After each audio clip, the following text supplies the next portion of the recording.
అయితే especially business owners ఎవరైతే ఉన్నారో వాళ్ళ షెడ్యూల్ అనేది ఎలా ప్లాన్ చేసుకోవాలి అంటే కొంతమంది ఊరికే మీటింగ్లే పెడుతూ ఉంటారు ఎంప్లాయీస్ని, వాళ్ళని వర్క్ చేసుకొని ఇవ్వరు, వర్క్ చేయలేదని మళ్ళీ మీటింగ్ పెట్టి తిడతారు, టైం అంతా వేస్ట్ చేస్తారు. సో బిజినెస్ ఓనర్ యొక్క షెడ్యూల్ ప్లాన్ అనేది ఎలా ఉండాలి? ఎవరు ప్లాన్గా లేకుండా నడుస్తుంది, కానీ బిజినెస్ ఓనర్ ప్లాన్గా లేకపోతే ఎంప్లాయీస్ ప్లస్ ఇంకా బిజినెస్ మొత్తం కూడా కొలాప్స్ అవుతుంది. సో బిజినెస్ ఓనర్ అనేది చాలా ఆర్గనైజ్డ్గా ఉండాలి. ఒక ఆర్గనైజ్డ్గా బిజినెస్ ఓనర్ లేకపోతే ఆర్గనైజేషన్ మొత్తం కూడా అప్ అండ్ డౌన్ అనేది అయిపోతుంది మొత్తం కూడా. Okay, so business owner schedule first of all ఎలా ఉండాలి? ఫస్ట్ థింగ్, రేపు ఏదైతే డే స్టార్ట్ కాబోతుందో 1 day బిఫోర్ నైటే రేపు నేను ఏం చేయబోతున్నానని ఒక డైరీ పెన్ను పెట్టుకొని టు డూ లిస్ట్ అనేది మొత్తం రాసుకోవాలి. రేపటికి సంబంధించిన టాస్కులు, రేపు పలానా 10 గంటలకి ఈ టీంతో మీటింగ్ స్టార్ట్, మీటింగ్ ఎండ్ కూడా రాయాలి. అది తర్వాత చెప్తా, మీటింగ్ ఎండ్ రాయరు కొంతమంది, స్టార్ట్ టు ఎండ్. సెకండ్ది వచ్చేసి ఏంటి అని అంటే అవర్స్ వైజ్ మీటింగ్స్ షెడ్యూల్స్ అనేది రాసేసుకోరు కదా. సో వీళ్ళు ఇప్పుడు హ్యాపీగా వండుకోగలుగుతారు.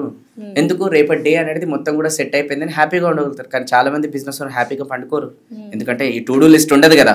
రేపు ఏం చేయాలో, ఎవరిని పిలవాలో, ఎవరిని వేసుకోవాలో, ఎవరిని తిట్టాలో, ఎవరికి ఏ క్లయింట్స్కి పంపించాలో, ఇదే ఆలోచించుకుంటారు. ఎందుకంటే వాళ్ళకి ఆర్గనైజ్డ్ లేదు. సో అందుకోసం హ్యాపీగా నిద్రపోరు, కళ్ళు మూసుకుంటారు కానీ నిద్రపోరు వాళ్ళు. దాని తర్వాత పొద్దున్నే లేస్తారు, పొద్దున్న లేచిన తర్వాత కూడా హడావిడిగానే పొంగని ఏం చేయాలి, ఎట్లా చేయాలి అని ఆలోచించుకుంటేనే డే లేట్ స్టార్ట్ అవుతుంది already. So day late start అయ్యి లేట్కి వస్తారు ఆఫీస్కి.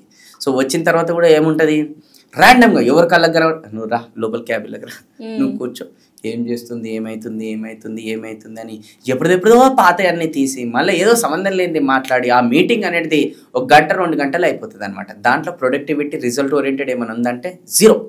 ఓకే, అండ్ ఆ మీటింగ్లు అనేది చేసుకుంటూ పోతుంటారు, అదొకటి.